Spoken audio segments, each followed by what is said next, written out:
ಎಲ್ರಿಗೂ ನಮಸ್ಕಾರ. Welcome to voice of commerce YouTube channel. ಇವತ್ತಿನ ಈ ವಿಡಿಯೋದಲ್ಲಿ ನಾನು ಕೇಂದ್ರ ಸರ್ಕಾರದ ಒಂದು ರಿಕ್ರೂಟ್ಮೆಂಟ್ ನೋಟಿಫಿಕೇಶನ್ ಬಗ್ಗೆ ಮಾತಾಡ್ತಾ ಇದ್ದೀನಿ. ಕೇಂದ್ರೀಯ ವಿದ್ಯಾಲಯ ಮತ್ತು ನವೋದಯ ವಿದ್ಯಾಲಯದಲ್ಲಿ ಸಾಕಷ್ಟು ಟೀಚಿಂಗು ಮತ್ತು ನಾನ್ ಟೀಚಿಂಗ್ ಪೋಸ್ಟ್‌ಗಳನ್ನು ಕರೆದಿದ್ದಾರೆ. ಅದ್ರ ಬಗ್ಗೆ ನಾನು ಇಲ್ಲಿ ಡಿಸ್ಕಸ್ ಮಾಡ್ತೀನಿ. ಅದನ್ನು ಡೀಟೇಲ್ ಆಗಿ ಎಕ್ಸ್‌ಪ್ಲೇನ್ ಮಾಡ್ತೀನಿ. ನೋಡಿ, ಇಲ್ಲಿ ವೇರಿಯಸ್ ಟೀಚಿಂಗ್ ಮತ್ತು ನಾನ್ ಟೀಚಿಂಗ್ ಪೋಸ್ಟ್ ಆಫ್ ಕೇಂದ್ರೀಯ ವಿದ್ಯಾಲಯ ಮತ್ತು ನವೋದಯ ವಿದ್ಯಾಲಯ ಸಮಿತಿಲಿ ಕರೆದಿದ್ದಾರೆ. ಸೊ ಇದು ಒಂದು ದೊಡ್ಡ ರಿಕ್ರೂಟ್ಮೆಂಟ್ ಅಂತ ಹೇಳ್ಬೋದು ಸೆಂಟ್ರಲ್ ಗವರ್ನಮೆಂಟಿಂದ. ಇದು ಟೀಚರ್ಸ್‌ಗೆ ಮತ್ತು ಯಾರ್ಯಾರು ಎಲಿಜಿಬಲ್ ಇದ್ದೀರಾ ಬ್ಯಾಚುಲರ್ ಡಿಗ್ರಿ ಮತ್ತು ಮಾಸ್ಟರ್ ಡಿಗ್ರಿ ಮಾಡಿರೋಂಥವ್ರಿಗೆ ಅನುಕೂಲ ಆಗುತ್ತೆ. ನೋಡಿ, ಇಲ್ಲಿ ವೇರಿಯಸ್ ಹೆಡ್ ಕ್ವಾರ್ಟರ್ಸ್‌ಗಳಲ್ಲಿ ಕರೆದಿದ್ದಾರೆ. ಡೆಲ್ಲಿ ಇದು ಹೆಡ್ ಕ್ವಾರ್ಟರು, ಮತ್ತೆ ರೀಜನಲ್ ಆಫೀಸಸ್ ನೋಡಿ, ಬೆಂಗಳೂರು ಕೂಡ ರೀಜನಲ್ ಆಫೀಸ್ ಇದೆ. ಕರ್ನಾಟಕದವರಿಗೂ ಕೂಡ ಇದನ್ನ ನಾವು ಅನುಕೂಲನ ಪಡ್ಕೋಬೋದು. ಇಲ್ಲಿ ಬೆಂಗಳೂರಿನ ರೀಜನಲ್ ಆಫೀಸ್‌ನವರು ಕೊಟ್ಟಿದ್ದಾರೆ. ಅದನ್ನ ಕೂಡ ನಾವು ಅವಕಾಶನ ಪಡ್ಕೋಬೋದು ಇಲ್ಲಿ ಬೆಂಗಳೂರಲ್ಲಿ. ಓಕೆ, ಮತ್ತೆ ಬೇರೆ ಬೇರೆ ಪ್ಲೇಸ್‌ನವರು ಮೆನ್ಷನ್ ಮಾಡಿದ್ದಾರೆ. ಸೊ ಏನು ಇದು ರಿಕ್ರೂಟ್ಮೆಂಟ್ ಬಗ್ಗೆ ಏನು ಡೀಟೇಲ್ ಆಗಿ ನೋಡೋಣ. ಸೊ ಇಲ್ಲಿ ನವೋದಯ ವಿದ್ಯಾಲಯ ಮತ್ತು ಕೇಂದ್ರೀಯ ವಿದ್ಯಾಲಯದಲ್ಲಿ ಸಾಕಷ್ಟು ಪೋಸ್ಟ್‌ಗಳನ್ನು ಅವರು ಕಾಲ್ಫರ್ಮ್ ಮಾಡಿದ್ದಾರೆ. ನೋಡಿ, ಇಲ್ಲಿ ಅಫಿಷಿಯಲ್ ವೆಬ್‌ಸೈಟ್‌ನ ಕೊಟ್ಟಿದ್ದಾರೆ. ಕ್ಯಾಂಡಿಡೇಟ್ಸು ಈ ಅಫಿಷಿಯಲ್ ವೆಬ್‌ಸೈಟ್‌ಲಿ ವಿಸಿಟ್ ಮಾಡಿ ಡೀಟೇಲ್ ಆಗಿ ನೋಡಿ ಅಪ್ಲಿಕೇಶನ್ ಹಾಕಿ ಅಂತ ಹೇಳ್ಬಿಟ್ಟು ಅಫಿಷಿಯಲ್ ವೆಬ್‌ಸೈಟ್‌ಗಳ ಡೀಟೇಲ್ಸ್‌ನ ಕೊಟ್ಟಿದ್ದಾರೆ. ಸೊ ಸೆಲೆಕ್ಟೆಡ್ ಕ್ಯಾಂಡಿಡೇಟ್‌ನ ಎಲ್ಲಿ ಬೇಕಾದ್ರೂ ಪೋಸ್ಟ್ ಮಾಡ್ಬೋದು ಇಂಡಿಯಾದಲ್ಲಿ. ಅದಕ್ಕೆ ಸ್ಪೆಸಿಫಿಕ್ ಪೋಸ್ಟಿಂಗ್ ಅಂತ ನಾವು ಕೇಳಿದ ಕಡೆನೇ ಪೋಸ್ಟಿಂಗ್ ಇಲ್ಲ. ಅಂಡ್ ಚೇಂಜ್ ಆಫ್ ರಿಕ್ವೆಸ್ಟ್ ಎಲ್ಲ ಅವ್ರು ಎಲಿಜಿಬಲ್ ಮಾಡಲ್ಲ. ಆದರೆ ಕೆಲವು ಪೋಸ್ಟ್‌ಗಳನ್ನ ಲ್ಯಾಂಗ್ವೇಜ್ ಬೇಸ್ ಮೇಲೆ ಅಂತ ಸ್ಟೇಟ್‌ಗಳಿಗೆ ಕಳಿಸ್ತಾರೆ. ಫಾರ್ ಎಕ್ಸಾಂಪಲ್, ಈಗ ಕನ್ನಡ ಲ್ಯಾಂಗ್ವೇಜ್‌ಗೆ ಅಪ್ಲೈ ಮಾಡಿದರೆ ಕನ್ನಡ ಟೀಚರ್ಸ್‌ನ ಕನ್ನಡ ಲ್ಯಾಂಗ್ವೇಜ್‌ಗೆ ಕಳಿಸ್ತಾರೆ. ಆ ರೀತಿ ಇರುತ್ತೆ. ಅಲ್ಲಿ ಅಂದರೆ ಮೆರಿಟ್ ಲಿಸ್ಟ್ ಮೇಲೆ ಅದನ್ನ ಡಿಸೈಡ್ ಮಾಡ್ತಾರೆ. ಸೊ ಅದ್ರ ಬಗ್ಗೆ ನಾವು ಅಷ್ಟು ತಲೆ ಕೆಡಿಸ್ಕೊಳೋ ಹಾಗಿಲ್ಲ. ಮತ್ತೆ ನೋಡಿ, details of post wise category wise breakup number tentative vacancies ಕೊಟ್ಟಿದ್ದಾರೆ. ಇಲ್ಲಿ ಬಂದರೆ ನೋಡಿ, ಅಸಿಸ್ಟೆಂಟ್ ಕಮಿಷನರ್ ಅಂತ ಒಂದು ಪೋಸ್ಟ್ ಇದೆ. Equivalent to group A post ಇದು. ಓಕೆ, ಸೊ ಇದು ಕೇಂದ್ರೀಯ ವಿದ್ಯಾಲಯ KVS ಅಂದರೆ ಕೇಂದ್ರೀಯ ವಿದ್ಯಾಲಯ. ಓಕೆ, ಅಲ್ಲಿ ಬಂದಾಗ unreserved 6, okay, OBC 2, SC 1, LD 1, others 1. Okay, abbreviations ಏನು ಅಂತ ನಾನು ಆಮೇಲೆ ಹೇಳ್ತೀನಿ. ಸೊ ಇಷ್ಟು ಪೋಸ್ಟ್ ಇದೆ. ಮತ್ತೆ ಅಸಿಸ್ಟೆಂಟ್ ಕಮಿಷನರ್ ಅಕಾಡೆಮಿಕ್ಸ್, ಅದು ಮೇಲ್ಗಡೆದು ಈಕ್ವಲೆಂಟ್ ಗ್ರೂಪ್ ಎ, ಇದು ಅಕಾಡೆಮಿಕ್ಸ್ಗೆ ಬಂದ ಈಕ್ವಲೆಂಟ್ ಗ್ರೂಪ್ ಎ. ಇದು ಕೂಡ ನವೋದಯ ವಿದ್ಯಾಲಯದಲ್ಲಿ. ಸೊ ಇಲ್ಲಿ unreserved general 6, EWS economically weaker ಸೆಕ್ಷನ್ಗೆ 1 ಕೊಟ್ಟಿದ್ದಾರೆ. OBC 2 ಇದೆ. ಓಕೆ, ನೆಕ್ಸ್ಟ್ ಪ್ರಿನ್ಸಿಪಲ್ ಪೋಸ್ಟ್ ಕೊಟ್ಟಿದ್ದಾರೆ ಈಕ್ವಲೆಂಟ್ ಗ್ರೂಪ್ ಎ. ಇದು ಕೂಡ. ಸೊ KVS ಅಲ್ಲಿ 68 ಪೋಸ್ಟು, NVS ಅಲ್ಲಿ 49 ಪೋಸ್ಟ್. ನೋಡಿ, ಇಲ್ಲಿ ಅನ್ರಿಸರ್ವ್ಡ್. OBC 36, 25 ಇದೆ. ಸೊ SC 20, 13 ಇದೆ. ST 10, 6 ಇದೆ. ಟೋಟಲ್ 134, 93. ಓಕೆ, ಈ ತರ ಒಂದಷ್ಟು ಪೋಸ್ಟ್ಗಳನ್ನ ಪ್ರಿನ್ಸಿಪಲ್ಗಳು ಕೊಡ್ತಾರೆ. ನೆಕ್ಸ್ಟ್ ವೈಸ್ ಪ್ರಿನ್ಸಿಪಲ್, ಇಲ್ಲಿ ಬಂದಾಗ ಟೋಟಲ್ 58 ಪೋಸ್ಟ್ ಇದೆ. ಕ್ಯಾಟಗರಿ ವೈಸ್ ನೋಡ್ಕೊಳ್ಳಿ, ಇಲ್ಲಿ ಕ್ಯಾಟಗರಿ ವೈಸ್ ಕೊಟ್ಟಿದ್ದಾರೆ. ಇನ್ಕ್ಲೂಡಿಂಗ್ ಬ್ಯಾಕ್ಲಾಗ್ ವೇಕೆನ್ಸಿಗಳನ್ನ ಅವರು ಮೆನ್ಷನ್ ಮಾಡಿದ್ದಾರೆ. ಮತ್ತೆ ಪೋಸ್ಟ್ಗಳು ಹೆಚ್ಚು ಆಗ್ಬೋದು, ಕಡಿಮೆ ಆಗ್ಬೋದು ಕೂಡ ಅವರು ಹೇಳಿದ್ದಾರೆ. ಸೊ ಯೂಶಲಿ ಕಡಿಮೆ ಆಗಲ್ಲ, ಜಾಸ್ತಿ ಆಗೋ ಚಾನ್ಸಸ್ಗಳು ಇರುತ್ತೆ ಯಾವುದೇ ರಿಕ್ರೂಟ್ಮೆಂಟ್ ಅಲ್ಲಿ ಕೂಡ. ನೆಕ್ಸ್ಟ್ ಪೋಸ್ಟ್ ಗ್ರಾಜುಯೇಟ್ ಟೀಚರ್ಸ್ಗಳನ್ನ ಕರೆದಿದ್ದಾರೆ. ಅದನ್ನ PGTs ಅಂತ ಹೇಳ್ತಾರೆ ಕೇಂದ್ರೀಯ ವಿದ್ಯಾಲಯದಲ್ಲಿ. ಇಲ್ಲಿ ನೋಡಿ, ಡಿಫ್ರೆಂಟ್ ಸಬ್ಜೆಕ್ಟ್ ವೈಸ್ ನೋಡಿ, ಹಿಂದಿ, ಓಕೆನಾ, Hindi total 124 post, English 164 post, physics 213 post, chemistry 204, mathematics 80, biology 127, history 75, geography 73, economics 129, commerce 96, computer science 176, biotechnology 4. So total 1465 post graduation teachers ಪೋಸ್ಟ್ನ ಕೇಂದ್ರೀಯ ವಿದ್ಯಾಲಯದಲ್ಲಿ ಕರೆದಿದ್ದಾರೆ. ಮತ್ತೆ ಅದೇ ರೀತಿ ನವೋದಯ ವಿದ್ಯಾಲಯದಲ್ಲಿ ಎಷ್ಟು ಪೋಸ್ಟ್ ಗ್ರಾಜುಯೇಷನ್ ಟೀಚರ್ಸ್ ಕರೆದಿದ್ದಾರೆ ಅಂದರೆ Hindi 127, English 146, physics 186, chemistry 121, mathematics 167, biology 161, history 110, geography 106, economics 148, commerce 43, computer science 135, physical education 63. 1513 total post category wise divide ಆಗುತ್ತೆ. ಮತ್ತೆ post graduate teachers modern Indian languages wise ಕರೆದಿದ್ದಾರೆ. ನೋಡಿ, ಇಲ್ಲಿ ಲ್ಯಾಂಗ್ವೇಜ್ ವೈಸು ಅಸಾಮಿ, ಓಕೆ, ಈ ಥರ Tamil, Telugu, Urdu, okay, ಈ ಥರ ಲ್ಯಾಂಗ್ವೇಜ್ ವೈಸು ಯಾರು ಆ ಲ್ಯಾಂಗ್ವೇಜ್ ಓದಿದ್ರೆ ಅಂಥವ್ರಿಗೆ ಟೋಟಲ್ 18 ಪೋಸ್ಟ್ ಕರೆದಿದ್ದಾರೆ. Next trained graduate teachers, TGTs ಅಂತ ಹೇಳ್ತೀವಿ. ಅದು KVS ಕೇಂದ್ರೀಯ ವಿದ್ಯಾಲಯದಲ್ಲಿ Hindi 13, English 314, Sanskrit 529, social studies 327, mathematics 413, science 177, physical health and education 147, art education 134, work experience 250, special educator 493. Total 2794 post category wise division ನೋಡ್ಕೊಳ್ಳಿ. Okay, including backlog vacancies. Next ಲೈಬ್ರರಿಯನ್ನು KVS ಅಲ್ಲಿ total 147 librarian ಪೋಸ್ಟ್ನ ಕರೆದಿದ್ದಾರೆ.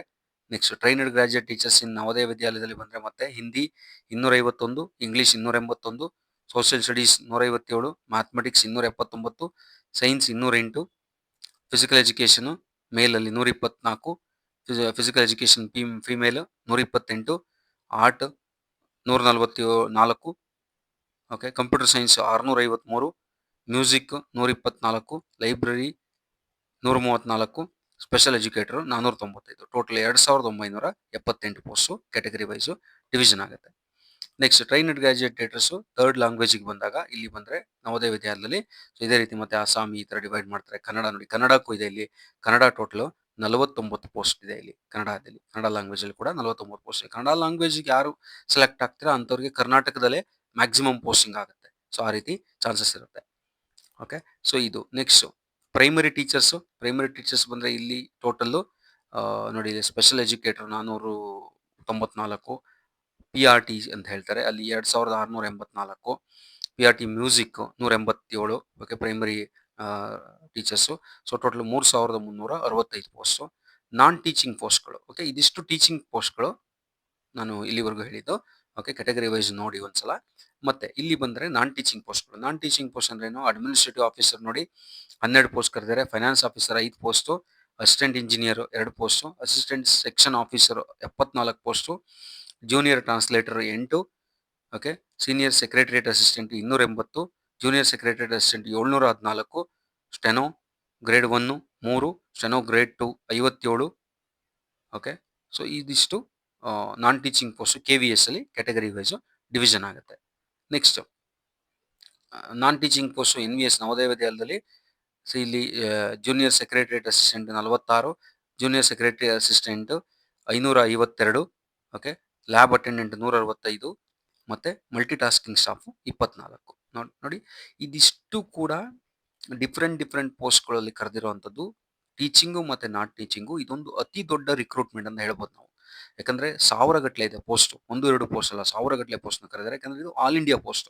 Okay, so note ಏನು ಹೇಳ್ತಾರೆ? Reservation for the person with bench mark disability has been ensured with accordance with provisions rights of person with disability act 2016 ಪ್ರಕಾರ ಅದು ಇರಬೇಕು ಅಂತ ಹೇಳ್ತಾರೆ. ಅದೇನು ಗೌರ್ಮೆಂಟ್ ರೂಲ್ಸ್ ಅದ್ರ ಪ್ರಕಾರ ಇರಬೇಕು ಅಂತ ಹೇಳ್ಬಿಟ್ಟು ನೋಡಿ, ಇಲ್ಲಿ ಅಬ್ರಿವೇಷನ್ ಕೊಟ್ಟಿದ್ದಾರೆ. ಅಸಿಸ್ಟೆಂಟ್ ಕಮಿಷನರು ನೋಡಿ, ಇಲ್ಲಿ ಫಂಕ್ಷನಲ್ ರಿಕ್ವೈರ್ಮೆಂಟು, ಓಕೆ, ಇಲ್ಲಿ suitable category of bench mark disability ಬಗ್ಗೆ ಅವ್ರು ಹೇಳ್ತಾರೆ, ಯಾವ್ಯಾವ ಪೋಸ್ಟ್ಗೆ ಯಾವ ಥರ ಇರಬೇಕು ಅಂತಂದ. ಸೊ ಅದೆಲ್ಲದನ್ನು ಕೂಡ ಅಬ್ರಿವೇಷನ್ಸ್ನ ಡಿಸೇಬಿಲಿಟಿ ಅದನ್ನು ಅಪ್ಲಿಕೇಬಲ್ ಆಗೋರು ಅದನ್ನ ಸ್ವಲ್ಪ ಡೀಟೇಲ್ ಆಗಿ ನೋಡ್ಕೋಬೇಕಾಗತ್ತೆ. ನೆಕ್ಸ್ಟ್ ಫರ್ದರ್ ಬಂದರೆ ಏನು ಮಾಹಿತಿ ಕೊಟ್ಟಿದ್ದಾರೆ? ಇದೆಲ್ಲ ಕೂಡ ಡಿಸೇಬಿಲಿಟಿ ಬಗ್ಗೆನೇ ಕೊಟ್ಟಿರೋಂಥದ್ದು. ಸೊ ನೆಕ್ಸ್ಟ್ ಬಂದರೆ abbreviations used: SC scheduled caste, ST scheduled tribe, OBC other backward class, NCL non creamy layer, EWS economically weaker section, UR unreserved, PWBD person with benchmark disability, ESM ex service man, LD locomotor disability and VI visually impaired, HI hearing impaired. Okay, ಆ ರೀತಿ ಅಬ್ರಿವೇಷನ್ಸ್ಗಳನ್ನ ಕೊಟ್ಟಿದ್ದಾರೆ. Functional requirement sitting, standing, ಈ ಥರ functional ರಿಕ್ವೈರ್ಮೆಂಟ್ನ ಕೊಟ್ಟಿದ್ದಾರೆ. Okay, category abbreviations used, blind B ಅಂದರೆ ಆ ಥರ ಎಲ್ಲ ಕೊಟ್ಟಿದ್ದಾರೆ. ಓಕೆ, ಸೊ ಇಂಪಾರ್ಟೆಂಟ್ ಇನ್ಸ್ಟ್ರಕ್ಷನ್ಸ್ ಏನು? Functional requirements for the post complaints by the PWD candidates. Functional requirements ಏನು ಮಾಡಬೇಕು? Verification functional requirement, certificate requirement, okay, consequence of non complaints, ಇದೆಲ್ಲದನ್ನು ಕೂಡ ಹೇಳಿದ್ದಾರೆ PWD ಕ್ಯಾಂಡಿಡೇಟ್ಸ್ಗೆ ಏನೇನು ಫುಲ್ಫಿಲ್ ಮಾಡಬೇಕು ಅಂತ ಹೇಳ್ಬಿಟ್ಟು. Next essential and desirable qualification pay scale. ಇದು ಇಂಪಾರ್ಟೆಂಟ್. ಯಾವ ಕ್ವಾಲಿಫಿಕೇಷನ್ಗೆ ಏನು ನಮಗೆ ಯಾವ ಪೋಸ್ಟ್ಗೆ ಯಾವ ಕ್ವಾಲಿಫಿಕೇಶನ್ ಇರಬೇಕು ಮತ್ತು ಅದರ ಪೇ ಸ್ಕೇಲ್ ಏನು ಅಂತ. ಓಕೆ, ಮೊದಲನೇದು ನೋಡಿ, ಇಲ್ಲಿ NVS will entitled to draw the admissible allowance by besides 10% special allowance for performing residential duties. However, 10% special allowance not admissible for the post of assistant commissioner ಇಲ್ಲ ಅಂತ ಹೇಳ್ತಾರೆ. ನೋಡಿ, ಇದು ಸೆಂಟ್ರಲ್ ಗೌರ್ಮೆಂಟ್ ಜಾಬ್ ಇರೋದ್ರಿಂದ allowance ಕೂಡ ಕೊಡ್ತಾರೆ. So assistant ಕಮಿಷನರ್ಗೆ pay scale level 12 ಇರುತ್ತೆ. ಬೇಸಿಕ್ ಪೇನೆ ನೋಡಿ 78,800 ರೂಪಾಯಿ ಇರುತ್ತೆ. ಓಕೆ, ಸೊ ಇದು ಪೇ ಬ್ಯಾಂಡ್. ಇದಕ್ಕೆ DA, HRA, CCA ಎಲ್ಲ ಆ್ಯಡ್ ಮಾಡ್ಕೊತ ಹೋದರೆ ಲ್ಯಾಕ್ಸ್ಗೆ ಎದುರು ಬರುತ್ತೆ. ಓಕೆ, ಇದು ರಿಟೈರ್ಮೆಂಟ್ ಬೇಸಿಕ್ ಸ್ಕೇಲ್ ನಾವು ಹೇಳ್ತಿರೋದು. ಓಕೆ, ಸೊ ಆ ರೀತಿ ಪೇ ಸ್ಕೇಲ್ ಇದೆ ಇಲ್ಲಿ. So upper age limit not exceeding 45 years cross ಆಗಿರಬಾರ್ದು. ಎಸೆನ್ಷಿಯಲ್ ಕ್ವಾಲಿಫಿಕೇಶನ್ ಮಾಸ್ಟರ್ ಡಿಗ್ರಿ ಇರಬೇಕು, ಅಟ್ಲೀಸ್ಟ್ 50% ಮಾರ್ಕ್ಸು, B.Ed ಆಗಿರಬೇಕು ರೆಕಗ್ನೈಸ್ಡ್ ಇನ್ಸ್ಟಿಟ್ಯೂಷನ್ ಯೂನಿವರ್ಸಿಟಿಯಿಂದ. Working as a principal at the level pay 12 principal ಆಗಿರಬೇಕು ಅಂತ ಇಲ್ಲಿ ಹೇಳಿದ್ದಾರೆ. For at least 3 years. ಓಕೆ, ಯಾರು ಎಲಿಜಿಬಲ್ ಇದ್ರೆ ಅಂಥವ್ರು ಅಪ್ಲೈ ಮಾಡ್ಬೋದು. ನೆಕ್ಸ್ಟ್ ಡಿಸೈರಬಲ್ ಎಕ್ಸ್ಪೀರಿಯನ್ಸು ಕೇಳಿದ್ದಾರೆ. ವರ್ಕಿಂಗ್ ನಾಲೆಡ್ಜು, ಇಂಗ್ಲೀಷು, ಹಿಂದಿ ಇರಬೇಕು. Experience of working residential school, research work done in the field of education ಎಲ್ಲ ಹೇಳಿದ್ದಾರೆ. ನೆಕ್ಸ್ಟ್ ಅಸಿಸ್ಟೆಂಟ್ ಕಮಿಷನರ್ಗೆ ಇಲ್ಲಿ ಪೇ ಸ್ಕೇಲು ಲೆವೆಲ್ 12 ಇದು ಕೂಡ ಸೇಮ್ 78,800ರಿಂದ 2,90,200 ಬೇಸಿಕ್ ಹೇಳ್ತಾ ಇದ್ದಾರೆ. ಇದ್ರ ಮೇಲೆ DHR ಆ್ಯಡ್ ಮಾಡ್ಕೋಬೇಕು. Upper age limit not exceeding 50 years. Same master degree 50%, B.Ed ಮತ್ತು 3 years integrated B.Ed working principal pay level 6 ಕೊಟ್ಟಿದ್ದಾರೆ ಇಲ್ಲಿ. ಸೊ ಇವೆರಡಿದ್ದು ಅಪ್ಲೈ ಮಾಡೋ ಚಾನ್ಸಸ್ಸು ಇದೆ ನಿಮಗೆ. ಓಕೆ, ನೆಕ್ಸ್ಟು ಪ್ರಿನ್ಸಿಪಲ್ಗೆ pay level same 78,800 2,09,200 in the pay matrix. Upper age limit minimum 35 years, maximum 50 years. So master degree with at least 50% marks from recognised institution ಯೂನಿವರ್ಸಿಟಿಯಿಂದ, bachelor degree in education B.Ed with at least 50% marks ಇರಬೇಕು. And the 3 year integrated B.Ed M.Ed ಅಥವಾ ಇದು ಎರಡು ಇರಬೇಕು. Master degree ಅಥವಾ B.Ed ಮತ್ತು integrated ಮಾಡಿರಬೇಕು. ಅಥವಾ 4 years integrated degree with at least 50% marks, working with principal pay level, ಇವೆಲ್ಲದನ್ನು ಕೂಡ ಕನ್ಸಿಡರ್ ಮಾಡ್ತಾರೆ. ಓಕೆ, KVSಗೆ ಇದೆಲ್ಲದನ್ನು ಕೂಡ ಕನ್ಸಿಡರ್ ಮಾಡ್ತಾರೆ. ಓಕೆ, ಯಾವುದಾದ್ರೂ ಇದರಲ್ಲಿ ಅಪ್ಲಿಕೇಬಲ್ ಆಗುತ್ತೆ. ಓಕೆ, ಡಿಸೇಬಲ್ ಎಕ್ಸ್ಪೀರಿಯನ್ಸ್ ಕೂಡ ಹೇಳಿದ್ದಾರೆ. At least 3 years experience as house master of full residential school, experience working as a full residential CBSE affiliated government recognised school ಅಂತ ಹೇಳ್ತಾರೆ. Next, for vice principal pay level 56,100ರಿಂದ 1,77,500ವರೆಗೂ, ಅಂದರೆ age 35 ಇಯರ್ಸಿಂದ 45 years. Qualification master degree 50%, B.Ed 50% ಮತ್ತು same ಕ್ವಾಲಿಫಿಕೇಷನ್ಸ್ನಲ್ಲಿ apply ಮಾಡ್ತಾರೆ. Experience ಇದ್ದರೆ ತಗೋತಾರೆ. ಯಾರು ಎಕ್ಸ್ಪೀರಿಯನ್ಸ್ ಇಲ್ಲ ಅಂದರೆ ಫ್ರೆಶ್ ಕ್ಯಾಂಡಿಡೇಟ್ಗೆ ಅದು ಅಪ್ಲಿಕೇಬಲ್ ಆಗುತ್ತೆ. Next post graduate teachers pay level 8 ಬರುತ್ತೆ ಇಲ್ಲಿ. 47,600 ಬೇಸಿಕ್ಕು, 1,51,100ವರೆಗೂ ಬೇಸಿಕ್ ಹೋಗುತ್ತೆ. Pay matrix not exceeding 40 years age. Essential qualification post graduation degree recognised institution ಯೂನಿವರ್ಸಿಟಿಯಿಂದ ಮತ್ತು B.Ed ಆಗಿರಬೇಕು, ಅಥವಾ ಮಾಸ್ಟರ್ ಡಿಗ್ರಿನ ಫ್ರಮ್ ರೆಕಗ್ನೈಸ್ಡ್ ಯೂನಿವರ್ಸಿಟಿ ಅಂತಾರೆ. B.Ed ಡಿಗ್ರಿ ಇರಬೇಕಲ್ಲಿ. ನೆಕ್ಸ್ಟು ಇಂಟಿಗ್ರೇಟೆಡ್ ಆಗಿದ್ರು okay, 4 years integrated. So detailed subject master degree according the post ಅಲ್ಲಿ ಬಂದಾಗ ಇಂಗ್ಲೀಷ್ಗೆ ಇಂಗ್ಲೀಷಲ್ಲಿ ಆಗಿರಬೇಕು. ಆ ಥರ ಪೋಸ್ಟ್ ವೈಸ್ ಹಿಂದಿಗೆ ಆ ಥರ ನಮ್ಮ ಸಬ್ಜೆಕ್ಟಲ್ಲಿ ನಾವು ಅದನ್ನ ಪೋಸ್ಟ್ ಗ್ರಾಜುಯೇಷನ್ ಮಾಸ್ಟರ್ ಡಿಗ್ರಿನ ಮಾಡಿರಬೇಕಾಗುತ್ತೆ ರೆಕಗ್ನೈಸ್ಡ್. ಓಕೆ, ಇಲ್ಲಿ ಫಾರ್ ಎಕ್ಸಾಂಪಲ್ ನೋಡಿ, ಕಾಮರ್ಸಿಗೆ ಬಂದರೆ commerce holder in M.Com degree with applied business economics shall not be eligible. ಅಂದರೆ BBA ಅಪ್ಲೈಡ್ ಬಿಸ್ನೆಸ್ ಎಕನಾಮಿಕ್ಸ್ ಮಾಡಿದ್ರೆ ಆಗಲ್ಲ, ಅಲ್ಲಿ M.Com ಡಿಗ್ರಿನೇ ಮಾಡಿರಬೇಕು, ಆ ಥರ ಅವರು ಹೇಳ್ತಾರೆ. Okay, PGT commerce provided the candidate has must studied the concern subject graduation level, holder the M.Com degree in applied business economics shall not be eligible ಅಂತ ಹೇಳ್ತಾರೆ. ಓಕೆ, ಆ ರೀತಿ ನಿಮ್ಮ subject wise economics, mathematics, chemistry, history, geography, biology, biotechnology ಎಲ್ಲದಕ್ಕೂ ಕೂಡ ಅದರದ್ದೇ ಆದ master ಡಿಗ್ರಿನ ಮಾಡ್ಕೊಂಡಿರ್ಬೇಕಾಗತ್ತೆ. ಅದು ಇಂಪಾರ್ಟೆಂಟ್ ಆಗುತ್ತೆ. Okay, so next desirable qualification experience ಇದ್ದರೆ ಬೆಸ್ಟ್ ಅಂತ ಹೇಳ್ತಾರೆ. ಎನಿ ಟೀಚಿಂಗಲ್ಲಿ ನಾಲೆಡ್ಜ್ ಆಫ್ ಕಂಪ್ಯೂಟರ್ ಇರಬೇಕು ಅಂತ ಬಿಟ್ಟು. Next computer science, physical education, male female, modern language ಇಲ್ಲಿ ಬಂದಾಗ ಲೆವೆಲ್ 8 ಸೇಮ್ 47,600ರಿಂದ 1,51,100 ಪೇ ಮ್ಯಾಟ್ರಿಕ್ಸ್ ಇರುತ್ತೆ. Not exceeding 40 years. Essential qualification MSc computer science, okay, ME M.Tech computer science ಟೀಚರ್ಗೆ. ಫಿಸಿಕಲ್ ಎಜುಕೇಷನ್ಗೆ ಅವರದೇ ಫಿಸಿಕಲ್ ಎಜುಕೇಷನ್ MPEd ಆಗಿರಬೇಕು ಆ ಕ್ವಾಲಿಫಿಕೇಷನು. ಓಕೆ, ಮತ್ತು ಮಾಡರ್ನ್ ಇಂಡಿಯನ್ ಲ್ಯಾಂಗ್ವೇಜಸ್ ಬಂದಾಗ ಎಸೆನ್ಷಿಯಲ್ ಕ್ವಾಲಿಫಿಕೇಷನ್ ಲ್ಯಾಂಗ್ವೇಜಲ್ಲಿ ಇರಬೇಕಾಗುತ್ತೆ, B.Ed ಇರಬೇಕಾಗುತ್ತೆ. ನೆಕ್ಸ್ಟ್, ಫಾರ್ ಟ್ರೈನ್ಡ್ ಗ್ರಾಜುಯೇಟ್ ಟೀಚರ್ಸ್ಗೆ Hindi, English, Sanskrit, third language ಎಲ್ಲ ಬಂದಾಗ ಪೇ ಸ್ಕೇಲ್ 44,900ರಿಂದ 1,42,400 pay matrix. Age not exceeding 35 years. Next ಅವ್ರದ್ದೇ ಕ್ವಾಲಿಫಿಕೇಷನು, ಅವ್ರು 4 ಇಯರ್ಸ್ ಇಂಟಿಗ್ರೇಟೆಡ್ ಅಥವಾ 4 years integrated degree course from NCET ಇಂದ ಮಾಡಿರಬೇಕು. ಎರಡರಲ್ಲಿ ಒಂದು bachelor honours degree, okay, B.Ed ಅದ್ರ ಜೊತೆಗೆ ಆ ಥರ ಕ್ವಾಲಿಫಿಕೇಷನ್. ಎಲ್ಲ ಕಡೆ ಬ್ಯಾಚುಲರ್ ಏನು ನೀವು ಪೋಸ್ಟ್ ಗ್ರಾಜುಯೇಷನ್ ಮತ್ತು B.Ed ಇರಬೇಕಾಗತ್ತೆ, ಅಥವಾ ಇಂಟಿಗ್ರೇಟೆಡ್ ಮಾಡಿರಬೇಕಾಗತ್ತೆ. ಅದೆಲ್ಲ ಟೀಚಿಂಗಿಗೆ ಕಂಪಲ್ಸರಿ. ಓಕೆ, ಎಲ್ಲ 50% ಎಲಿಜಿಬಿಲಿಟಿ ಮಾರ್ಕ್ಸ್ನ ಹೇಳಿದ್ದಾರೆ ಅವರು. Next desirable qualification experience, okay, knowledge, ಅದು ಡಿಸೈರಬಲ್ ಅಂತ ಹೇಳ್ತಾರೆ, ಕಂಪಲ್ಸರಿ ಅಲ್ಲ ಅದು. Okay, next the concern subject mention above means post wise main elective subjects ಇರುತ್ತೆ ಅಲ್ಲಿ. ಅದ್ರ ಪ್ರಕಾರ ಅವರು ಕ್ವಾಲಿಫಿಕೇಷನ್ ಮಾಡಿರ್ಬೇಕು. ಹಿಂದಿ ಟೀಚರ್ ಹಿಂದಿ ಓದಿರಬೇಕು, ಆ ರೀತಿ ಇಂಗ್ಲೀಷ್ ಟೀಚರ್ ಇಂಗ್ಲೀಷ್ನ ಎಲೆಕ್ಟಿವ್ ಆಗಿ ಓದಿರಬೇಕು. ಆ ರೀತಿ ಮೇನ್ ಸಬ್ಜೆಕ್ಟಲ್ಲಿ ಓದ್ಕೊಂಡಿರ್ಬೇಕಾಗತ್ತೆ. ಓಕೆ, ಅದು ಅಟ್ಲೀಸ್ಟ್ 3 ವರ್ಷ ಓದಿರಬೇಕು ಅಂತ ಅವರು ಹೇಳ್ತಾರೆ. Next trained graduate level teachers maths, science, social studies pay level 44,900ರಿಂದ 1,42,400 ರೂಪಾಯಿ. ಏಜು 35 ವರ್ಷ not ಎಕ್ಸೀಡಿಂಗು.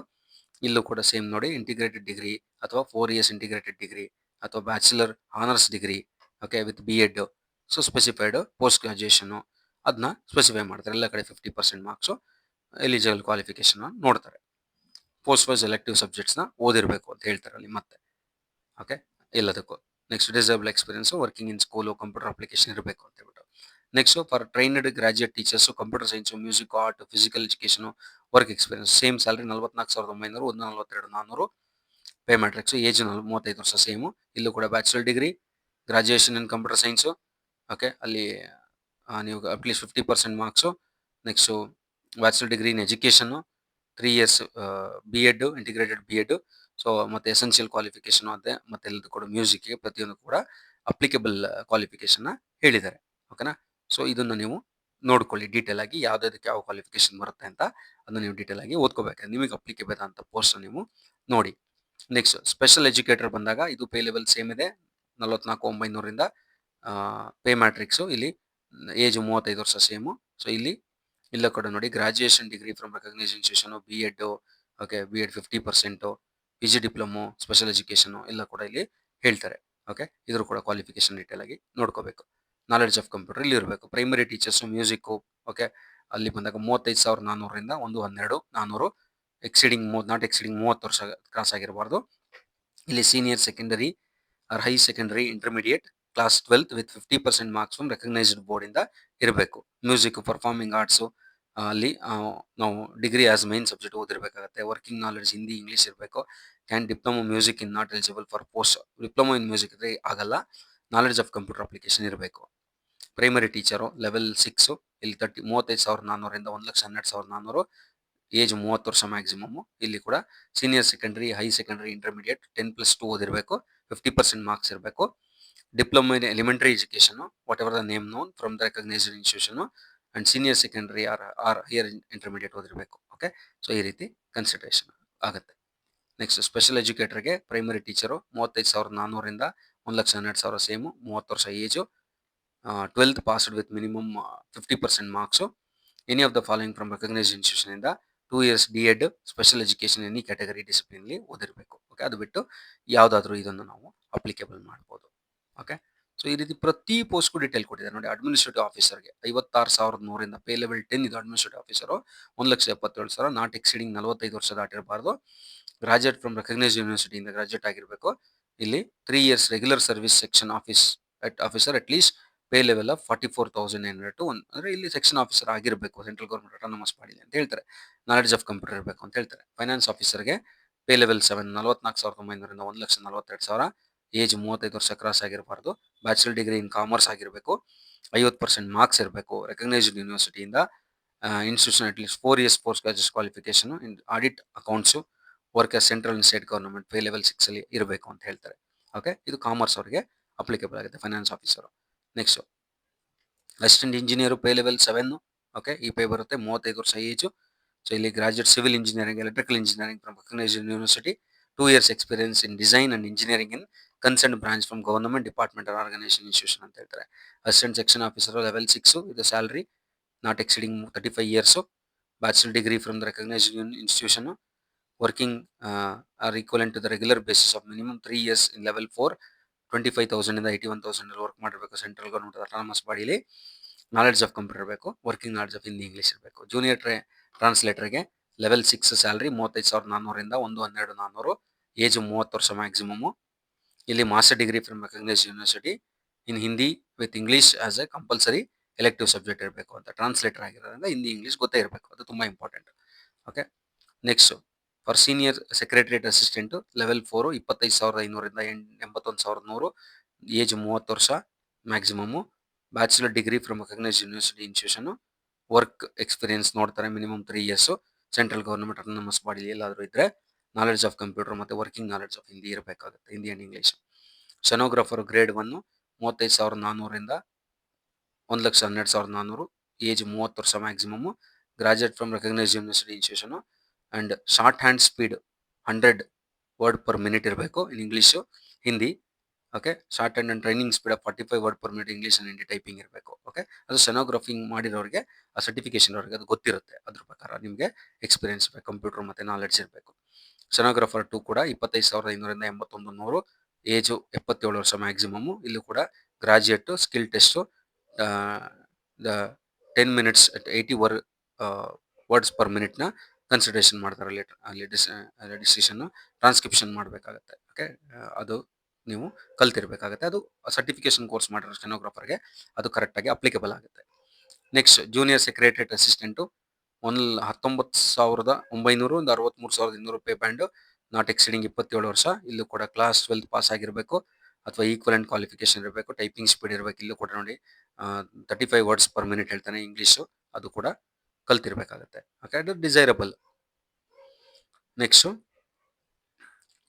For the lab attendant 18,000ದಿಂದ 56,900, ಏಜ್ 30 ವರ್ಷ, 10th ಪಾಸ್ ಆಗಿರ್ಬೇಕು, ಸರ್ಟಿಫಿಕೇಟು, ಡಿಪ್ಲೊಮಾ ಲ್ಯಾಬೊರೇಟರಿ ಟೆಕ್ನಿಕ್ ಇರಬೇಕು ಅಥವಾ class 12 with science stream for recognised board ಆಗಿರಬೇಕು. Next multi tasking staff ಅಲ್ಲಿ 18,000ದಿಂದ 56,900, ನೆಕ್ಸ್ಟ್ 30 ವರ್ಷ ಕ್ರಾಸ್ ಆಗಿರಬಾರ್ದು, ಕ್ಲಾಸ್ 10 ಫ್ರಮ್ ರೆಕಗ್ನೈಸ್ಡ್ ಬೋರ್ಡಿಂದ 10th ಪಾಸ್ ಮಾಡಬೇಕು. ಓಕೆ, ಇದಿಷ್ಟು ಬೇರೆ ಬೇರೆ ಪೋಸ್ಟ್ಗೆ ಸಂಬಂಧಪಟ್ಟಂತ ಏಜು ಮತ್ತು ಕ್ವಾಲಿಫಿಕೇಶನ್ ಮತ್ತು ಸ್ಯಾಲ್ರಿ ಹೇಳಿದ್ದೀನಿ. ನೆಕ್ಸ್ಟ್ ಏಜ್ ರಿಲ್ಯಾಕ್ಸೇಷನು ನೋಡಿ, ಇಲ್ಲಿ ಶೆಡ್ಯೂಲ್ಡ್ ಕ್ಯಾಸ್ಟು ಶೆಡ್ಯೂಲ್ಡ್ ಟೈಪ್ಗೆ 5 ವರ್ಷ ಏಜ್ ರಿಲ್ಯಾಕ್ಸೇಷನ್ ಇದೆ, ಅದರ್ ಬ್ಯಾಕ್ವರ್ಡ್ ಕ್ಲಾಸ್ಗೆ 3 ವರ್ಷ ಏಜ್ ರಿಲ್ಯಾಕ್ಸೇಷನ್ ಇದೆ. Women all category if only applying the PGTs ಮತ್ತು TGTಸ್ಗೆ ಅಪ್ಲೈ ಮಾಡಿದ್ರೆ, ಲೈಬ್ರರಿನ್ಗೆ ಅಪ್ಲೈ ಮಾಡಿದ್ರೆ 10 ವರ್ಷ ಏಜ್ ರಿಲ್ಯಾಕ್ಸೇಷನ್ ಇದೆ. Regular Navodaya Vidya employees post 5 ವರ್ಷ, regular KVS employees for the post of KVSಗೆ 5 ವರ್ಷ, ಅಲ್ಲೇ ಕೆಲಸ ಮಾಡ್ತಿರೋರಿಗೆ ರಿಲ್ಯಾಕ್ಸೇಷನ್ ಕೊಟ್ಟಿದ್ದಾರೆ. Okay, general 8 years, OBC 10 years, SC ST. Okay, candidate with 3 years continuous service in central government ಅಂಥವ್ರು ಇದ್ದವ್ರಿಗೆ 5 ವರ್ಷ ಜನರಲ್ಲು, 8 ವರ್ಷ OBC, 10 ವರ್ಷ SC STಗೆ ರಿಲ್ಯಾಕ್ಸೇಷನ್ ಇದೆ. ಪರ್ಸನ್ ವಿತ್ ಬೆಂಚ್ಮಾರ್ಕ್ ಡಿಸೆಬಿಲಿಟಿ ಅಲ್ಲಿ SCಗೆ 15 ವರ್ಷ, OBCಗೆ 13 ವರ್ಷ, ಜನರಲ್ಗೆ 10 ಇಯರ್ಸ್. ಓಕೆ, ಆದರೆ for the post of multi tasking staff in NVS for the employees of NVS including those who are working in contract base ಅವರಿಗೆ 5 ವರ್ಷ ಎಕ್ಸಂಪ್ಷನ್ ಕೊಟ್ಟಿದ್ದಾರೆ. Okay, next group A post only KVS ex service ಮ್ಯಾನ್ಗೆ 5 ವರ್ಷ, ex service man ಜನರಲ್ಗೆ, OBCಗೆ 8 ವರ್ಷ, SC STಗೆ 10 ವರ್ಷ. Okay, group B and C post KVS military service from the actual age of closing the date of receipt of application ತಗೋತಾರೆ. Ex service ಮ್ಯಾನಿಗೆ 3 ವರ್ಷ, OBC ಜನರಲ್ಗೆ, OBCಗೆ 6 ವರ್ಷ, SC STಗೆ 8 ವರ್ಷ. ಓಕೆ, ಈ ರೀತಿ ಪ್ರತಿಯೊಂದನ್ನು ಕೂಡ ಏಜ್ ರಿಲ್ಯಾಕ್ಸೇಷನ್ ಬಗ್ಗೆ ಮಾತಾಡಿದ್ದಾರೆ. Next the cutoff date for determining the various eligibility criteria, education, qualification, experience will be closing date of submission of the online application candidate including that is 4th December cutoff date ಇಟ್ಟಿದ್ರೆ ಎಲ್ಲದಕ್ಕೂ ಕೂಡ. ಓಕೆ, before applying applicants must satisfy above their eligible criteria as closing date application. ಈ ಎಲ್ಲ eligibility ನಾವು ಹೊಂದಿರಬೇಕು application close ಆಗೋಕ್ಕಿಂತ ಮುಂಚೆನೆ ಅಂತ ಹೇಳ್ತಾರೆ. ಓಕೆ, ನೆಕ್ಸ್ಟ್ OBC ಕ್ಯಾಂಡಿಡೇಟ್ಸು ನಮ್ಗೇನು ಸಂಬಂಧಪಟ್ಟಿದೆ ಅದನ್ನ ಕ್ರಿಮಿಲೇಯರ್, ನಾನ್ ಕ್ರಿಮಿಲೇಯರ್ ಎಲ್ಲರೂ ಕೂಡ ಆ ಸರ್ಟಿಫಿಕೇಶನ್ಗಳನ್ನ ನಾವು ಹೊಂದಿರಬೇಕು. ಮಸ್ಟ್ ಬಿ ಅದೆಲ್ಲದನ್ನು ಕೂಡ ನಾವು ಲಾಸ್ಟ್ ಡೇಟ್ ಆಫ್ ಅಪ್ಲಿಕೇಶನ್ ಒಳಗಡೆ ನಾವು ಆ ಸರ್ಟಿಫಿಕೇಟ್ಸ್ಗಳನ್ನ ತಗೊಂಡಿರಬೇಕು ಅಂತ. ನಾವು ಏನೇನು ಕ್ಲೈಮ್ ಮಾಡ್ತೀವಿ ಎಲ್ಲದೂ ಕೂಡ ನಮ್ಮ ಹತ್ರ ಇರಬೇಕು ಡಾಕ್ಯುಮೆಂಟ್ಸ್, ನಾವು ಕ್ಯಾಟಗರಿ ಕ್ಲೈಮ್ ಮಾಡಿದ್ರೆ ಎಲ್ಲದೂ ಕೂಡ. ನೆಕ್ಸ್ಟ್ EVS ಬಗ್ಗೆನೂ ಹೇಳ್ತಾರೆ ಸೇಮ್ ಅಲ್ಲಿ, ಫ್ಯಾಮಿಲಿ ಗ್ರಾಸ್ ಅಲ್ ಇನ್ಕಮ್ ಬಿಲೋ 8 lakh ಇರಬೇಕು. ಅದು EVS ಸರ್ಟಿಫಿಕೇಟ್ ಕೊಡದೆ ಆ ಥರ ಅದು ಯಾರಿಗೆ ಅಪ್ಲಿಕೇಬಲ್ ಆಗುತ್ತೆ ಅವರಿಗೆ ಅದು ಅಪ್ಲಿಕೇಬಲ್ ಆಗಿ ಅದನ್ನ ಪಡ್ಕೋತಾರೆ, ಸುಮ್ಮನೆ ಅದನ್ನ ಕೊಡಕ್ಕೆ ಬರಲ್ಲ. Okay, next mode of selection, ಇದು important. There will be 2 tier examination, 2 examination ಮಾಡ್ತಾರೆ, followed by interview for the following post. 2 tier exam ನಡೆಯುತ್ತೆ. The merit list will be prepared by given the weightage 85% and 15% weightage ಕೊಡ್ತಾರೆ. Marks obtained by the candidate in tier 2 and interview respectively. Interview will be for 100 marks ಇರುತ್ತೆ ಅಲ್ಲಿ. Okay, 2 tier. So ಯಾವುದಕ್ಕೆ? Assistant ಕಮಿಷನರ್ಗೆ, okay, KVS NVS ಎರಡಕ್ಕೂ ಕೂಡ, ಪ್ರಿನ್ಸಿಪಲ್ಗೆ, wise ಪ್ರಿನ್ಸಿಪಲ್ಗೆ ಇಲ್ಲಿ KVS ಅಲ್ಲಿ, PGT post graduation ಟೀಚರ್ಸ್ಗೆ, okay, ಇಲ್ಲೂ PGTಗೆ, TGTಗೆ, ಓಕೆ, ಇಲ್ಲೂ TGTಗೆ. ಓಕೆ, ನೆಕ್ಸ್ಟ್ ಇಲ್ಲಿ ಮಾತ್ರ KVS ಅಲ್ಲಿ PGT administrative officer, finance officer, assistant engineer, junior translator ಎಲ್ಲರಿಗೂ ಕೂಡ there will be a 2 tier examination followed by skill test for the following post. ಇವ್ರಿಗೆ ಏನಿರುತ್ತೆ, there will be 2 tier examination followed by the interview ಇರುತ್ತೆ following ಪೋಸ್ಟ್ಗೆ. ಓಕೆನಾ, interview ಮಾಡ್ತಾರೆ examination ಮಾಡಿದ್ಮೇಲೆ. ಇಲ್ಲಿ ನೆಕ್ಸ್ಟ್ ಪೋಸ್ಟ್ಗೆ 2 tier examination followed by skill test ಮಾಡ್ತಾರೆ. ಓಕೆ, ಅದು ಯಾರಿಗೆ ಅಂದರೆ ಸೆನೋಗ್ರಾಫರ್ಗೆ ಮತ್ತು ಜೂನಿಯರ್ ಸೆಕ್ರೆಟರಿಗೆ, ಇಲ್ಲಿ ಜೂನಿಯರ್ ಸೆಕ್ರೆಟರಿಗೆ. Okay, next there will be neither be interview or nor the skill test for the following post, hence the merit list for this post will be prepared on the basis of the marks obtained by the candidates in the tier 2 only. tier 2 ಏನ್ candidates marks obtain ಮಾಡ್ತಾರೆ ಅದ್ರ ಮೇಲೆ ಮಾತ್ರ ಅದನ್ನ ಇರುತ್ತೆ, ಅಂದರೆ ಎಕ್ಸಾಮಿನೇಟ್ ಮಾಡ್ತಾರೆ ಅದ್ರ ಮೇಲೆ. ಓಕೆ, ಇಂಟರ್ವ್ಯೂ ಮತ್ತು ಸ್ಕಿಲ್ ಟೆಸ್ಟ್ ಏನು ಮಾಡಲ್ಲ. Assistant section officer, lab attendant, senior secretariat assistant ಮತ್ತು ಮಲ್ಟಿ ಟಾಸ್ಕಿಂಗ್ ಸ್ಟಾಫ್ಗೆ. Next tier 1 will be preliminary qualifying examination in OMR objective mode. ಯಾರೇ ಬರೆದ್ರು ಟೈರ್ 1 ಎಕ್ಸಾಮ್ ಏನಂದರೆ ನಾವು OMR ಎಕ್ಸಾಮ್, ನಾವು ಯಾವ ರೀತಿ ನೆಟ್ಟು ಸ್ಲಿಟ್ಟು ಬೇರೆ ಬೇರೆ ಎಕ್ಸಾಮ್ ಬರ್ತೀವಿ ಕಾಂಪಿಟೇಟಿವ್ ಎಕ್ಸಾಮ್ಸು, ಅದ್ರ ಪ್ರಕಾರ the test for all the post except multi tasking ಸ್ಟಾಫ್ನ ಬಿಟ್ಟು, okay, in NVS consisting below mentioned components will be 2 hour duration without any time limit for each part of the test individually. So ಇಲ್ಲಿ 2 hour test ಮಾಡ್ತಾರಂತೆ. So component of the test general reasoning ಇರುತ್ತೆ, 20 question, total 60 marks, ಅಂದರೆ 3 marks ಒಂದು ಕ್ವಶನ್ಗೆ. Numerical ability 20 question 60 marks. Next basic computer literacy 20 question 60 marks. General knowledge 20 question 60 marks. Language competency test 10 question 30 marks. Language competency test ಇಂಗ್ಲೀಷಲ್ಲಿ ಮತ್ತು on the other modern language Indian languages 10 question 30 marks. Total 100 question 300 marks. ನೋಡಿ subject ತುಂಬ easy ಇದೆ ಇಲ್ಲಿ. General reasoning, numerical ability, basic computer literacy, general knowledge, language. So ಇದು usually ಎಲ್ಲರೂ ಎಲ್ಲ competitive exam prepare ಆಗ್ತಿರ್ತಾರೆ, ಅದನ್ನೇ ನೀವು ಯೂಸ್ ಮಾಡಿ ಸ್ವಲ್ಪ ಜಾಸ್ತಿ ಎಫರ್ಟ್ ಹಾಕಿದ್ರೆ ಚಾನ್ಸಸ್ ಇದೆ. ಓಕೆ, ನೆಕ್ಸ್ಟು ಮಲ್ಟಿ ಟಾಸ್ಕಿಂಗ್ ಸ್ಟಾಫ್ಗೆ NVS tier 1 will be preliminary qualifying exam ಇರುತ್ತೆ. ಇವ್ರಿಗೂ ಕೂಡ OMR objective mode 2 hours duration without any time limit for each part of the test individually. ಇಲ್ಲೂ ಕೂಡ ಜನರಲ್ ಅವೇರ್ನೆಸ್, ಕರೆಂಟ್ ಅಫೇರ್ಸು 60 ಮಾರ್ಕ್ಸ್ಗೆ 20 question. Basic knowledge of computer 40, 120 marks 40 question. Language competency test English 20 question 60 marks. Language competence ಅದನ್ modern language 20 question 60 marks. Total 300 marks 100 question. Okay, next part 1 and 4 question number 1 to 80 of the question paper tier 1 for all other posts, and part 2 and 3, that is question 1 to 60 question paper tier 1 for multitasking staff will be bilingual. ಅಲ್ಲಿ ಅಂದರೆ English ಮತ್ತು ಹಿಂದಿಯಲ್ಲಿ. Okay, ಭಾರತೀಯ ಭಾಷಾ modern Indian language, Hindi, Kannada, ಈ ಥರ different ಲ್ಯಾಂಗ್ವೇಜಸ್ಸಲ್ಲಿ ಎಲ್ಲಿ ನಾವು ಅಪ್ಲೈ ಮಾಡಿರ್ತೀವಿ, ಲ್ಯಾಂಗ್ವೇಜ್ ಅಡಾಪ್ಟ್ ಮಾಡ್ತೀವಿ, ಅದ್ರ ಮೇಲೆ ಅವ್ರಿಗೆ ಕೊಟ್ಟಿರ್ತಾರೆ ಅಂತ. ನೆಕ್ಸ್ಟು ಪಾರ್ಟ್ 5 ಮತ್ತು ಪಾರ್ಟ್ 3 ಬಂದಾಗ question 81 to 90 question tier 1 for all other post and staff 3, question 61 to 80 question part tier 1 for multitasking ಸ್ಟಾಫಲ್ಲಿ ಕೊಟ್ಟಿರ್ತಾರೆ. ಮತ್ತು ಪಾರ್ಟ್ 6ಅಲ್ಲಿ ಕ್ವಶನ್ 91 ಇಂದ 100 part tier 1 for all other post, and question part 7 ಬಂದಾಗ part 4 ಬಂದಾಗ question 81 ಇಂದ 100ಗೆ tier multi tasking ಸ್ಟಾಫ್ಗೆ ಕೊಟ್ಟಿರ್ತಾರೆ. ಅದು ಅಲ್ಲಿ ಕೊಟ್ಟಿರ್ತಾರೆ, ನೀವು ಎಕ್ಸಾಮ್ ಬರೀಬೇಕಾದ್ರೆ ಯಾವ ರೀತಿ ಡಿವಿಷನ್ ಮಾಡಿರ್ತೀವಿ ಅಂತ ಅವ್ರು ಹೇಳಿರ್ತಾರೆ. ಓಕೆ, ಸೊ ಅದು ಡಿಫರೆಂಟ್ ಎಕ್ಸಾಮ್ಸ್ಗಳು. Except the knowledge candidate tier 1 for the post of assistant commissioner, principal, vice principal will be post graduation level. Okay, knowledge candidates ಅಲ್ಲಿ. ಅಂಡ್ ಇದೆಲ್ಲ ಕೂಡ ಡಿಫರೆಂಟ್ ಕಂಬೈನ್ಡ್ ಟೈರ್ 1 ಟೈರ್ 2 ಎಕ್ಸಾಮ್ಸ್ನ ಮಾಡ್ತಾರೆ, ಕಂಡಕ್ಟ್ ಮಾಡ್ತಾರೆ. Okay, ಇದು exam ಬಗ್ಗೆ ಯಾವ ರೀತಿ ನಡೆಯುತ್ತೆ ಅಂತ. ಅಂಡ್ ಇಲ್ಲಿ ನೋಡಿ important, each question carries 3 marks. ನಾನು ಮೇಲೆ ಹೇಳಿದೆ ಈಚ್ ಕ್ವಶನ್ ಕ್ಯಾರೀಸ್ 3 ಮಾರ್ಕ್ಸ್ನ ಕ್ಯಾರಿ ಮಾಡುತ್ತೆ. There will be a negative marking ಇದೆ ಈ ಎಕ್ಸಾಮಲ್ಲಿ. Negative marking for wrong answer in tier 1, that is 1/3 of the marks. ಅಂದರೆ ದಟ್ ಈಸ್ 1 ಮಾರ್ಕ್. ಒಂದು ರಾಂಗ್ ಆನ್ಸರ್ ಮಾಡಿದ್ರೆ 1 ಮಾರ್ಕ್ಸ್ ಹೋಗುತ್ತೆ, will be deducted from each wrong answer. Unanswered question will not be given any marks. ಅದಕ್ಕೆ ಏನು ಕೊಡಲ್ಲ, ಅದೆಲ್ಲರಿಗೂ ಗೊತ್ತು. So filling up the undertaking more one response question will be treated as a wrong response. ಅಂದರೆ ಒಂದಕ್ಕಿಂತ ಜಾಸ್ತಿ response ಮಾಡಿದ್ರೆ ಒಂದೇ ಕ್ವಶನ್ಗೆ ರಾಂಗ್ ಅಂತ ತಗೋತಾರೆ, ಅದನ್ನ ಡಿಡಕ್ಟ್ ಮಾಡ್ತಾರೆ. Response will be deducted. Okay, ಅದಕ್ಕೆ 1 ಮಾರ್ಕ್ಸ್ನ ಕಟ್ ಮಾಡ್ತಾರೆ. ನೋ ಪ್ರಾವಿಷನ್, ರಿವ್ಯಾಲ್ಯೂಷನ್ ಪ್ರಾವಿಷನ್ ಇಲ್ಲ, ಇಲ್ಲಿ ಕೊಡಲ್ಲ. There will be separate tier 2 each post that will be bilingual, Hindi English medium. However the post of PGT modern Indian language, third language medium test will be language concern ಇರುತ್ತೆ ಅಲ್ಲಿ. Okay, tier 2 ಅಲ್ಲೂ ಕೂಡ subject knowledge examination, combination of pen paper, OMR based detailed mention below. Test will be 2.5 hour test ಮಾಡ್ತಾರೆ ಅಲ್ಲಿ tier 2ಗೆ without any time limit. Okay, so ಅಲ್ಲಿ detailed syllabus on KVS website recruitment heading, objective, descriptive. Okay, number of question objective ಇರುತ್ತೆ, descriptive ಇರುತ್ತೆ. Okay, 60, 10 objective ಮತ್ತು descriptive. Total marks 60 marks ಮತ್ತು 40 marks ಇರುತ್ತೆ. Total 70 ಕ್ವಶನ್ನು 100 ಮಾರ್ಕ್ಸ್. ಅದು ನಮ್ಮ ಸಬ್ಜೆಕ್ಟ್ ಮೇಲೆ ಕಂಡಕ್ಟ್ ಮಾಡ್ತಾರೆ. ಕಾಮರ್ಸ್ ಬರೆಯೋರಿಗೆ ಕಾಮರ್ಸು, ಹಿಂದಿ ಬರೆಯೋರಿಗೆ ಹಿಂದಿ, ಇಂಗ್ಲೀಷ್ ಬರೆಯೋರಿಗೆ ಇಂಗ್ಲೀಷ್, ಅದ್ರ ಮೇಲೆ ಅದನ್ನ ಕಂಡಕ್ಟ್ ಮಾಡ್ತಾರೆ. ಇಲ್ಲೂ ಕೂಡ ನೆಗೆಟಿವ್ ಮಾರ್ಕಿಂಗ್ ಇದೆ. ರಾಂಗ್ ಆನ್ಸರ್ಗೆ 1/4 0.25 marks will be deducted for each wrong ಆನ್ಸರ್ಗೆ ಡಿಡಕ್ಟ್ ಮಾಡ್ತಾರೆ. ಓಕೆ, ಅದಾದಮೇಲೆ ಇಂಟರ್ವ್ಯೂ ಇರುತ್ತೆ, ಸ್ಕಿಲ್ ಟೆಸ್ಟ್ ಅಥವಾ ಇಂಟರ್ವ್ಯೂ ಇರುತ್ತೆ, ಅದ್ರ ಮೇಲೆ ನೀವು ಅಟೆಂಡ್ ಮಾಡಬೇಕು. ನೋಡಿ, typing test, okay, computer proficiency test, typing test, ಈ ಜೂನಿಯರ್ ಸೆಕ್ರೆಟರಿಗೆ, ಜೂನಿಯರ್ ಅಸಿಸ್ಟೆಂಟ್ಗೆ, ಶೆನೋಗ್ರಾಫರ್ಗೆ, ಇವರೆಲ್ಲರೂ ಕೂಡ ಅವ್ರವ್ರಿಗೆ ಅಪ್ಲಿಕೇಬಲ್ ಆಗೋ ಟೆಸ್ಟ್ ಇರುತ್ತೆ. Okay, so process of allocation of candidates KVS after preparation of merit list.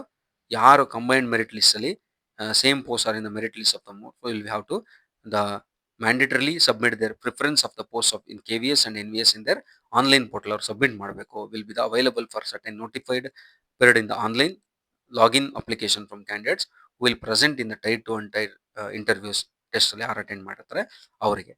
So ಪೋಸ್ಟ್ನ ಅಲಾಟ್ಮೆಂಟ್ನ ಅದರ ಮೇಲೆ ಮಾಡ್ತಾರೆ. Done merit list choice of indicated with candidates ಅಂದರೆ ಎಬೋ ಲಿಂಕ್. ಅಲ್ಲಿ ನೀವು ತುಂಬ ರ್ಯಾಂಕ್ ಚೆನ್ನಾಗಿ ಬಂದರೆ ನೀವು ಚಾಯ್ಸ್ ಮಾಡ್ಕೋಬೋದು, ಕರ್ನಾಟಕನೇ ಚಾಯ್ಸ್ ಮಾಡೋ ಚಾನ್ಸಸ್ಗಳು ಕೂಡ ಇರುತ್ತೆ. ಓಕೆನಾ, ಸೊ ಅಲ್ಲಿ ಅದು ಕನ್ಸಿಡರೇಷನ್ ಆಗುತ್ತೆ. ಇಂಪಾರ್ಟೆಂಟ್ ನೋಟ್ ಹೇಳಿದ್ದಾರೆ ನೋಡಿ, examination centre tier 1 tier 2 post assistant commissioner, principal will be at Delhi NCR only. ಡೆಲ್ಲಿಲಿ ಮಾತ್ರ ಕಂಡಕ್ಟ್ ಮಾಡ್ತಾರಂಥ ಪೋಸ್ಟ್ಗಳನ್ನು. ಓಕೆನಾ, ಪ್ರಿನ್ಸಿಪಲ್ ಪೋಸ್ಟ್ನ. ಮತ್ತು the cities of exception examination for Tier 1, Tier 2 skill test for recruitment other notified posts can decided according to number of applicants allotment ಮೇಲೆ ಅದನ್ನ ಆಮೇಲೆ decide ಮಾಡ್ತಾರೆ ಅಂತ ಅವರು ಹೇಳಿದ್ದಾರೆ. ಓಕೆ, ಬಟ್ ಇದು ಮಾತ್ರ tier 1 and tier 2 post assistant commissioner, principal, vice ಪ್ರಿನ್ಸಿಪಲ್ಗೆ ಡೆಲ್ಲಿಲೇ ಕಂಡಕ್ಟ್ ಮಾಡ್ತಾರೆ ಅಂತ ಹೇಳಿದ್ದಾರೆ. ನೆಕ್ಸ್ಟ್, ಈ ಅಡ್ಮಿಷನ್ ಕಾರ್ಡ್ನ ಕೊಡ್ತಾರೆ, ಅದ್ರ ಪ್ರಕಾರ ನಾವು ತಗೊಂಡು ಡೌನ್ಲೋಡ್ ಮಾಡಿ ಅಟೆಂಡ್ ಮಾಡಬೇಕಾಗತ್ತೆ ಎಕ್ಸಾಮ್ನ. ಅದ್ರ ರೂಲ್ಸ್ ಆ್ಯಂಡ್ ರೆಗ್ಯುಲೇಷನ್ಸು ಡಿಫ್ರೆಂಟ್ ಲೇಬಲ್ ಕ್ಯಾಂಡಿಡೇಟ್ಗೆಲ್ಲ ಇಲ್ಲಿ ಕೊಟ್ಟಿದ್ದಾರೆ. ಅದನ್ನು ಬಿಟ್ಟು ಫರ್ದರ್ ಬಂದರೆ ನಿಮಗೆ ಅವರು ಡಿಫ್ರೆಂಟ್ ಲೇಬಲ್ ಕ್ಯಾಂಡಿಡೇಟ್ಗೆ 40 ಮಿನಿಟ್ಸ್ ಕಾಂಪನ್ಸೇಟೆಡ್ ಟೈಮ್ನ ಕೊಡ್ತಾರೆ, ಎಕ್ಸ್ಟ್ರಾ ಟೈಮ್ನ ಅವ್ರಿಗೆ ಕೊಡ್ತಾರೆ. ನೆಕ್ಸ್ಟ್, ರಫ್ ವರ್ಕ್ ಮಾಡ್ಕೋಬೋದು, ಅನ್ಫೇರ್ ಮೆಷರ್ಸ್ ಹೇಳಿದ್ದಾರೆ. ಇಂಪಾರ್ಟೆಂಟ್ ಡೇಟ್ಸ್ ನೋಡೋಣ, ಇದೆಲ್ಲದನ್ನ ಬಿಟ್ಟು ಇಂಪಾರ್ಟೆಂಟ್ ಡೇಟ್ಸ್ ಏನು ಅಂತ ಹೇಳ್ಬಿಟ್ಟು. Okay, how to apply, candidate should apply through the official website CBSE KVS ವೆಬ್ಸೈಟಲ್ಲಿ, ಈ ವೆಬ್ಸೈಟ್ಗಳಿಗೆ ಹೋಗಿ ನೀವು ಅಪ್ಲಿಕೇಶನ್ನ ಸಬ್ಮಿಟ್ ಮಾಡ್ಬೋದು. ಓಕೆನಾ? ಸೊ ಅದಾದಮೇಲೆ ನೆಕ್ಸ್ಟು ನೋಡಿ ಇಲ್ಲಿ, pay the examination processing fees ಎಷ್ಟು ಅಸಿಸ್ಟೆಂಟ್ ಕಮಿಷನರ್ಗೆ, ಓಕೆ, 2300 ಫೀಸು, ಪ್ರೊಸೀಸಿಂಗ್ ಫೀಸ್ 500, ಪ್ರಿನ್ಸಿಪಾಲ್ಗೆ 2300 500, ಓಕೆ, ವೈಸ್ ಪ್ರಿನ್ಸಿಪಾಲ್ಗೆ 2300 500, okay, post graduation teacher 1500 500 processing fees. ಈ ರೀತಿ ಪ್ರತಿಯೊಂದು ಕೂಡ ಅಪ್ ಟು 1200ರಿಂದ 500 ರೂಪಾಯಿ ಪ್ರೊಸೀಸಿಂಗ್ ಫೀಸ್ ಇಲ್ಲಿವರೆಗೂ ಅಮೌಂಟ್ ಇದೆ. ಈ ಅಪ್ಲಿಕೇಶನ್ ಫೀಸ್ನ ಕಟ್ಟಬೇಕಾಗತ್ತೆ ನಾವು ಅಪ್ಲಿಕೇಶನ್ ಹಾಕಬೇಕಾದ್ರೆ. Okay, so no examination fees required to paid by the candidate belong to SC, ST, PWD and ex-serviceman category. However, processing fees of 500 will have to be paid by the each of the applicant, every applicant. ಅಂದರೆ ಈ category ಅವರು application exam fees ಕಟ್ಟಂಗಿಲ್ಲ, application processing ಫೀಸ್ನ ಕಟ್ಟಬೇಕಾಗತ್ತೆ ಅಂತ ಹೇಳಿದ್ದಾರೆ. Next, photo application ಯಾವ ರೀತಿ ಮಾಡಬೇಕು, ಆನ್ಲೈನ್ ಮೋಡ್ ಓನ್ಲಿ, ಅಲ್ಲಿ ಸ್ಕ್ಯಾನ್ ಮಾಡ್ಕೋಬೇಕು, ಇಮೇಜು, ಸಿಗ್ನೇಚರ್ ಎಲ್ಲ ಅಪ್ಲೋಡ್ ಮಾಡಬೇಕು ಅಂತ ಹೇಳಿದ್ದಾರೆ. ಸೇಮ್ ನೀವು ತುಂಬ ಕಾಂಪಿಟೇಟಿವ್ ಎಕ್ಸಾಮ್ಗೆ ಅಪ್ಲೈ ಮಾಡಿರ್ತಾರೆ, ಅದೇ ಪ್ರಕಾರ ಹೋಗಬೇಕು ನೋಡಿ. ಇಂಪಾರ್ಟೆಂಟ್ ಡೇಟ್ಸ್, ಇದು ತುಂಬ important. Registration open date 14 November 2025 10 AM open ಆಗಿದೆ. Registration close 4th December 2025, okay, 11:50 PM fees deposit open 14 ನವಂಬರ್ಗೆ ಫೀಸ್ ಡೆಪಾಸಿಟ್ ಓಪನ್ ಆಗಿದೆ, ಅಪ್ಲಿಕೇಶನ್ ಹಾಕಿ. Fees close 4th December 2025. ಇಲ್ಲಿ ನಿಮ್ಮ ಅಪ್ಲಿಕೇಶನ್ ಹಾಕಿ ಫೀಸ್ನ ಕಟ್ಟಿ ಕ್ಲೋಸ್ ಮಾಡಬೇಕಾಗತ್ತೆ. ಸೊ ಜನರಲ್ ಇನ್ಸ್ಟ್ರಕ್ಷನ್ಗಳನ್ನ ಕೊಟ್ಟಿದ್ದಾರೆ. Notified vacancies for post including recruitment notification tentative increase R decrease ಅಂತ ಹೇಳಿದ್ದಾರೆ. ಚಾನ್ಸಸ್ ಆಫ್ ಡಿಕ್ರೀಸಿಂಗ್ ತುಂಬ ಕಡಿಮೆ ಇರುತ್ತೆ, ಇನ್ಕ್ರೀಸ್ ಆಗೋ ಚಾನ್ಸಸ್ಗಳು ಕೂಡ ಇರುತ್ತೆ. ಓಕೆ, ಇದೆಲ್ಲ ಕೂಡ ಜನರಲ್ ಇನ್ಸ್ಟ್ರಕ್ಷನ್, ಕ್ಯಾಂಡಿಡೇಟ್ ಏನು ಫಾಲೋ ಮಾಡಬೇಕು ಅನ್ನೋದನ್ನ ಹೇಳ್ತಾರೆ. TADA ಕೊಡಲ್ಲ ಅದೆಲ್ಲ. ಸೊ ಕ್ಯಾಂಡಿಡೇಟ್ OMR ಶೀಟ್ಲಿ ಏನಾದ್ರು ತಪ್ಪು ಮಾಡಿದ್ರೆ, ಡಾಕ್ಯುಮೆಂಟೇಶನ್ ಮಾಡಿದ್ರೆ ಅದೆಲ್ಲ ನೀವೇ ಜವಾಬ್ದಾರು ಅಂತ ಹೇಳ್ತಾರೆ. ಓಕೆ, ಇವೆಲ್ಲ ಫಾರ್ಮೆಟ್ ಪ್ರೊಫಾರ್ಮಗಳನ್ನ ಕೊಟ್ಟಿದ್ದಾರೆ, ಅಪ್ಲಿಕೇಬಲ್ ಫಾರ್ಮೆಟ್ಗಳನ್ನ ನೀವು ಬಳಸ್ಕೋಬೇಕಾಗತ್ತೆ. ಓಕೆ, ಸೊ ಇದಿಷ್ಟು ಮಾಹಿತಿ recent notification about KVS and NVS Navodaya Vidyalaya. So ಇದು ಒಂದು ಒಳ್ಳೆ ಅವಕಾಶ. ಯಾರ್ಯಾರು ಎಲಿಜಿಬಲ್ ಇದ್ದೀರಾ ಪ್ರತಿಯೊಬ್ಬರು ಕೂಡ ಇದಕ್ಕೆ ಅಪ್ಲೈ ಮಾಡಿ, ಈ ಅವಕಾಶನ ಬಳಸ್ಕೊಳ್ಳಿ. ಸೊ ಆದಷ್ಟು B.Ed ಆಗಿರೋವಂಥವ್ರು, ಟೀಚರ್ ಪೋಸ್ಟ್ಗೆ ಕಾಯ್ತಾ ಇರೋವಂಥವ್ರು ಅಪ್ಲೈ ಮಾಡಿ. ಯಾಕಂದರೆ ಸೆಂಟ್ರಲ್ ಗೌರ್ಮೆಂಟ್ ಜಾಬು ನಿಮ್ಗೆ ಎಲ್ಲೇ ಪೋಸ್ಟಿಂಗ್ ಕೊಟ್ಟರು ನಿಮಗೆ ಒಳ್ಳೆ ಬೆನಿಫಿಟ್ಸ್ಗಳಿರುತ್ತೆ, ಆ ಬೆನಿಫಿಟ್ಸ್ಗಳನ್ನ ಪಡ್ಕೋಬೋದು. ಅದರಿಂದ ಈ ವಿಡಿಯೋನ ಮಾಡಿದ್ದೀನಿ. ಸೊ ಪ್ರತಿಯೊಬ್ಬರು ಕೂಡ ಯಾರು ಈ ವಿಡಿಯೋನ ನೋಡಿದಿರಾ ಎಲ್ಲರೂ ಕೂಡ ಇದನ್ನ ನಿಮ್ಮ ಫ್ರೆಂಡ್ಸು, ಎಲಿಜಿಬಲ್ ಫ್ರೆಂಡ್ಸ್ಗೆ ಶೇರ್ ಮಾಡಿ, ಎಲ್ಲರಿಗೂ ಕೂಡ ಅವಕಾಶ ಪಡ್ಕೊಳ್ಳಿ. ಸೊ ನಮ್ಮ ಚಾನಲ್ ವಾಯ್ಸ್ ಆಫ್ ಕಾಮರ್ಸ್ ಇನ್ನು ಸಬ್ಸ್ಕ್ರೈಬ್ ಮಾಡ್ಕೊಳ್ಳಿ ಅಂದರೆ ಸಬ್ಸ್ಕ್ರೈಬ್ ಮಾಡ್ಕೊಳ್ಳಿ. ಇದೇ ರೀತಿ ಇನ್ಫಾರ್ಮೇಟಿವ್ ವಿಡಿಯೋಗಳ ಜೊತೆ ಮತ್ತೆ ಬರ್ತೀನಿ. ಎಲ್ಲರಿಗೂ ಒಳ್ಳೆಯದಾಗಲಿ. ಧನ್ಯವಾದಗಳು. Thank you.